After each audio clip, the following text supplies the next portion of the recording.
మన డాక్టర్ బాబాసాహెబ్ అంబేద్కర్ పుణ్యవంశ వారసుడు, భయ్యా సాహెబ్ యశ్వంత్ గారి కుమారుడు, బాలాసాహెబ్గా మరి మహారాష్ట్ర నుంచి ఒక పార్లమెంటేరియన్గా ప్రజలకి అందుబాటులో ఉన్న నాయకుడు ప్రకాష్ అంబేద్కర్ గారు. అందరివాడు మనవాడు అయిన అంబేద్కర్ మనవాడి మనవడు ఇప్పుడు మన ముందు మాట్లాడతాడు. I request Prakash Ambedkar ji for his valuable address. कुछ कहने के पहले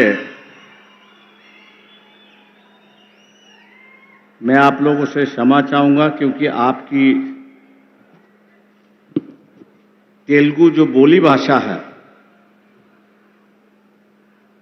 उससे मैं अपने विचार नहीं रखूंगा, हिंदी में ही अपने विचार रखने की कोशिश करूंगा। बाबा साहब अंबेडकर की जयंती के अवसर पर तेलंगाना के मुख्यमंत्री सम्माननीय के चंद्रशेखर राव जी को मैं अपनी तरफ से और आपकी तरफ से पूरी बधाई देता हूं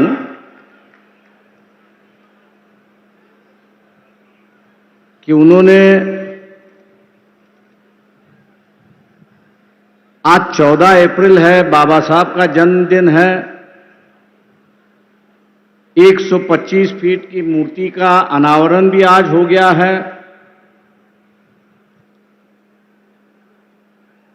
लेकिन साथ साथ इस देश के अंदर जो दबा हुआ, कुचला हुआ समाज जो है, उसमें एक नई चेतना, एक नई जान दोबारा उन्होंने शुरुआत की।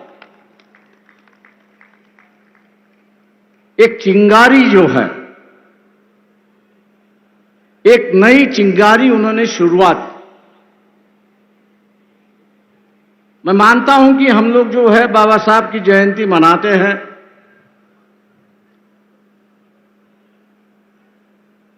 ढोल बजाना, गाना बजाना,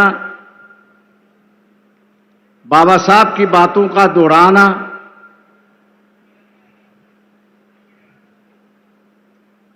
लेकिन यहां आने के बाद मुझे दिखाई देता है कि बाबा साहब की जो जयंती है वो अलग ढंग से मनाई जा रही है।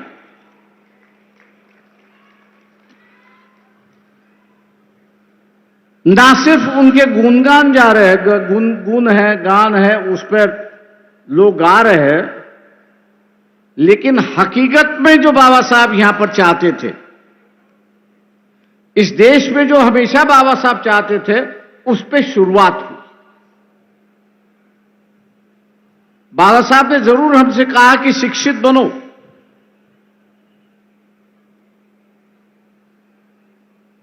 शिक्षित बनने के बाद आप संगठित हो और एजिटेट करो, लेकिन किसके लिए? हमको संघर्ष करना है। किसके लिए? तो संघर्ष करना है समाज में बदलाव लाने के लिए। हमको संघर्ष किससे लाना है? तो एक नई व्यवस्था इस देश में पैदा करनी।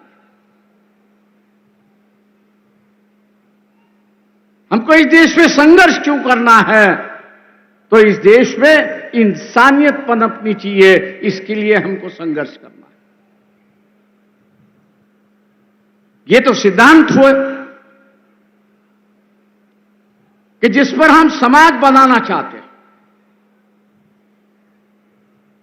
ये जो सिद्धांत है कि जिसके बुनियाद पर यहां की समाज व्यवस्था चलती रहेगी। लेकिन आज जिस युग में हम लोग जी रहे हैं, उस युग की हकीकत भी हम लोगों को जाननी हो। और वह हकीकत है कि 1923 में बाबा साहब ने एक इकोनॉमिक थीसिस लिखी थी।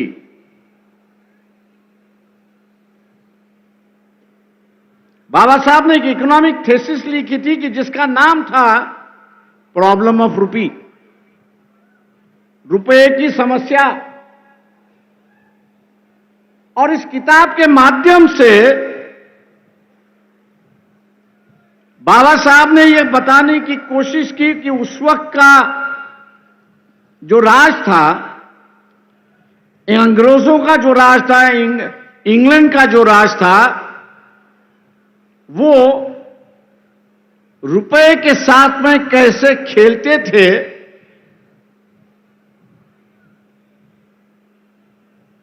और उस खेल के माध्यम से वो भारत को लूटते थे। बाबा साहब पढ़े लिखे थे, इसलिए उन्होंने प्रॉब्लम ऑफ रुपी रखा।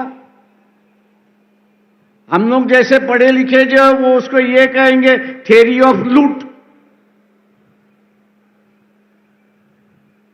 मतलब एक दूसरे का पैसा कैसा लूटना, उसका उन्होंने विवरण किया है कि अंग्रेज जो है वो भारत को किस तरह से लूट रहा है। मैं मान के चलता हूं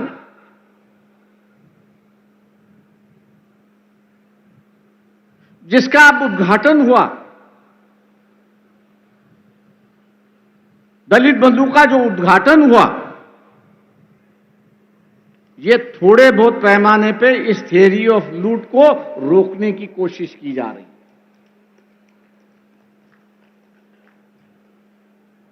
क्योंकि यहां जो प्रोडक्शन करने वाला है और बेचने वाला जो है,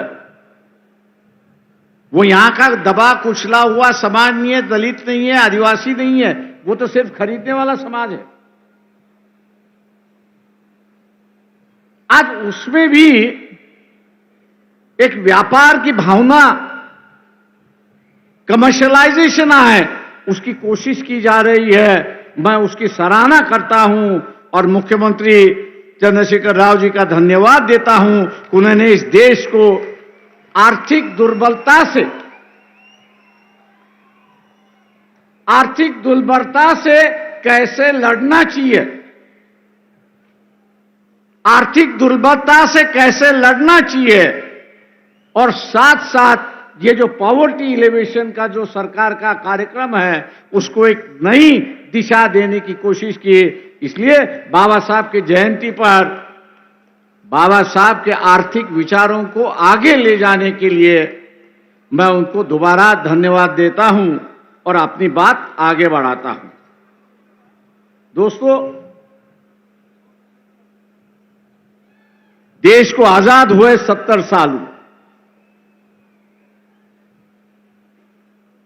लेकिन पूरी तरह से बाबा साहब आज भी लोगों के सामने आए नहीं। हम लोग यही समझते हैं कि बाबा साहब का जो कार्य रहा है, समाज कार्य रहा है, यह दलितों के लिए, आदिवासियों के लिए, आरक्षण के लिए ही रहा है, ऐसी परिस्थिति है। यह बात जरूर है कि उनका फोकस जो था, बाबा साहब का पूरा फोकस जो था, वो पूरा फोकस एलिवेशन जो है, दलितों का एलिवेशन करना, आदिवासियों का एलिवेशन करना, और यहां हम लोगों को एक ही माइनॉरिटी दिखाई देती है, वो रिलीजियस माइनॉरिटी दिखाई देती है। इस देश में सिर्फ रिलीजियस माइनॉरिटी नहीं है, इस देश में कम्युनिटी माइनॉरिटी भी है। लोहार है, कुम्हार है, सोनार है, ऐसे कई समाज में गिन सकता हूं कि जिनके गांव में सब 2 या 4 या 5 या 10 घर होंगे, उससे ज्यादा नहीं हो। और बाबा साहब ने कहा कि जैसे एक रिलीजियस माइनॉरिटी है, उसी तरह से यहां एक कम्युनिटी माइनॉरिटी भी है, और इस कम्युनिटी की हिफाजत करना है, इस कम्युनिटी माइनॉरिटी की हिफाजत करना है। तो उन्होंने 1956 में जब स्टेट रीऑर्गेनाइजेशन कमेटी बनी थी, तो उसको एक न्योता दिया था और कहा था कि state should be reorganised not on the basis State should not be reorganized on the basis of language. राज्य जो है वो भाषा पर आधारित नहीं होना चाहिए। अगर स्टेट रीऑर्गेनाइज आपको करना है तो पहला उसका वायबिलिटी आपको देखना है, इकोनॉमिक वायबिलिटी आपको उसकी देखनी है, उसकी ज्योग्राफिकल बाउंड्रीज उसको आपको देखनी है, और उसके माध्यम से एडमिनिस्ट्रेटिव यूनिट बनता है कि नहीं बनता है, ये आपको देखना है। 55-56 की बात थी। मैं यहां एक व्यक्ति का नाम लूंगा, पुट्टी श्रीरामुलु जी का, कि जिन्होंने आंध्र प्रदेश बनाने के लिए अपना बलिदान दिया। जब तक यहां बलिदान नहीं दिया जाता था तब तक कोई राज्य या कोई सवाल हल नहीं होती थी, ऐसी एक परिस्थिति है। बाबा साहब ने पट्टी श्रीरामुलु को श्रद्धांजलि अर्पण करते हुए कहा कि आंध्र प्रदेश बनाने से कांग्रेस पार्टी ने पुण्यदान कर दिया है। पुण्यदान जो होता है वो पुण्यदान कर दिया है, ऐसी एक परिस्थिति है। मतलब यहां एक राज्य बनाने के लिए किसी को बलिदान देना पड़ता है और बलिदान के बाद ही यहां पर राज्य बनते हैं, ऐसी एक परिस्थिति है। वही बात बाद में 40 साल बाद आई, तेलंगाना का सवाल आया। आज तेलंगाना राज्य बन चुका है और एक नई दिशा, एक छोटे राज्य यहां पर दिखाई दे रहे, ऐसी एक परिस्थिति है। आपको वेलफेयर स्टेट की अगर संकल्पना, वेलफेयर स्टेट की अगर संकल्पना आपको मंजूर करनी है तो राज्य छोटे होने, ये जो बाबा साहब की डिमांड थी वो आज मेरे ख्याल से कई राज्यों में मांगी जा रही है। और इस अवसर पर मैं ये कहूंगा कि व्यवस्था ही बाबा साहब को यहां पर जिंदा रखती है, ऐसी एक परिस्थिति है। व्यवस्था ही यहां पर जिंदा रखती है, ऐसी एक परिस्थिति है। एक और इश्यू को लेकर यहां पर मैं आपसे बात करूंगा और वो ये है, मैं मुख्यमंत्री पर उसकी जिम्मेदारी डाल रहा हूं कि आप लोगों को इकोनॉमिकल एम्पावरमेंट करने की कोशिश कर रहे हैं। 10 लाख की आप जो है उनको ग्रांट दे रहे हो, बहुत सराहनीय बात है, बहुत अच्छी बात है, उसका स्वागत है और लोग इसलिए आपको दुआ भी देते हैं। लेकिन 1 साल के बाद यह 10 लाख रुपए की कीमत आज जो है वो वैसी बरकरार रहनी चाहिए। ये जो 10 लाख रुपए की कीमत जो है वो वैसी की वैसी बरकरार रहनी चाहिए।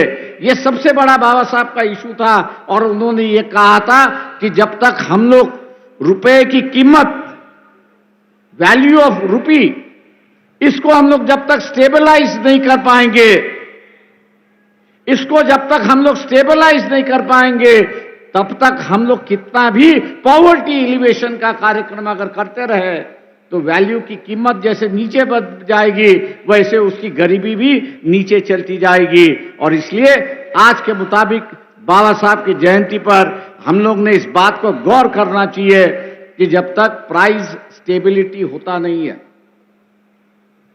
आज मैं दुकान में जाऊं तो ग्लूकोज का बिस्किट मुझे 5 रुपए में मिलता है, 1 साल के बाद जाऊं तो वही मुझे 7 रुपए में मिलता है, 2 रुपया बढ़ गया है। ये जो 2 रुपया बढ़ता है वो गरीबों को काफी बड़ी चोट पहुंचाता है, ऐसी एक परिस्थिति है। और इसलिए रुपए की जो वैल्यू है उसको स्टेबलाइज करना जरूरी है, ऐसा मैं मान के चलता हूं। और मुख्यमंत्री होने के नाते एक मुख्यमंत्री अगर इसकी शुरुआत करे तो हो सके कि देश के मुख्यमंत्री भी आपके पीछे चलने की कोशिश वहां पर करेंगे और ये जिम्मेदारी आप इस जयंती के अवसर पर लेंगे, ऐसी मैं अपेक्षा आपसे करता हूं। 2 आखिरी बात है, मुझे पता नहीं इस हैदराबाद का और बाबा साहब का क्या संबंध था, वो मुझे जानकारी नहीं है। लेकिन कॉन्स्टिट्यूएंट असेंबली के डिबेट्स में जब पढ़ रहा था और भारत के सिक्योरिटी का सवाल जब आया, तब उन्होंने कहा कि भारत को एक और कैपिटल होने की जरूरत है, एक और कैपिटल होने की जरूरत है। और जब उनसे पूछा गया कि दूसरा कैपिटल कहां होना चाहिए, तब उन्होंने हैदराबाद सिटी का नाम लेके कहा कि सेकंड कैपिटल जो है वह हैदराबाद में होना चाहिए, क्योंकि पाकिस्तान के बॉर्डर से दिल्ली जो है वो 300 किलोमीटर, चाइना की बॉर्डर से दिल्ली हम लोग देखा जाए तो 500 किलोमीटर बॉर्डर है। और इसलिए उन्होंने कहा कि जब तक हम लोग दूसरा कैपिटल बनाते नहीं, तब तक जो है हम लोग सुखरूप है, वी आर सिक्योर्ड, ये नहीं हो सकता। और इसलिए उन्होंने जो है वो हैदराबाद को सेकंड कैपिटल होने की मांग की थी, उस वक्त पूरी नहीं हुई। शायद मेरे ख्याल से तेलंगाना दोबारा इसको मांग करेगा तो सेकंड कैपिटल ऑफ इंडिया जो है वो हैदराबाद यहां पर बन सकता है, ऐसी एक परिस्थिति है। मैं एक आखिरी सवाल यहां पे कहूंगा, क्योंकि यह वो आज सबसे बड़ा इशू बन चुका है कि जिस पर राजनीतिक रोटियां सेकी जा रही है, और वो ये है कि इस देश को धार्मिकता में हम लोग परिवर्तन करना चाहते हैं। इस देश को जो है हम लोग धार्मिकता में परिवर्तन करना चाहते हैं। 1938 में ही बाबा साहब ने किताब लिखी थी जिसका नाम था थॉट्स ऑन पाकिस्तान,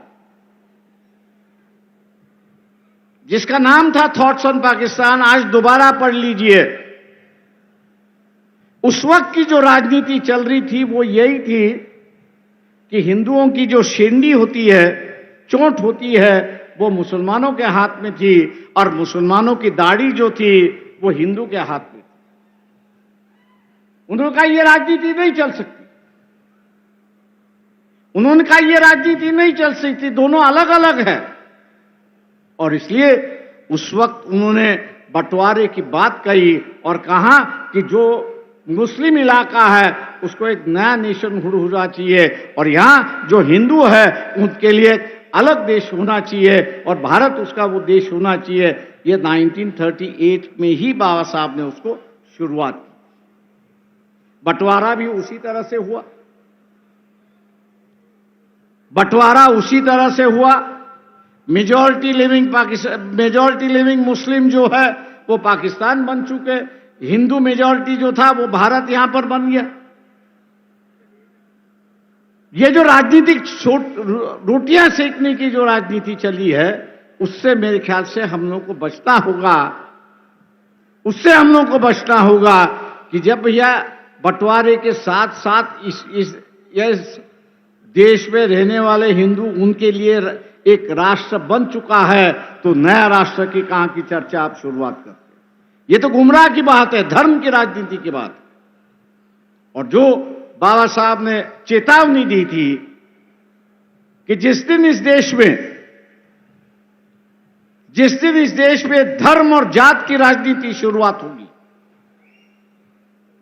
जिस दिन धर्म और जात की राजनीति शुरुआत होगी, उसका पहला कैजुअलिटी यह होगा कि you will have no national leader.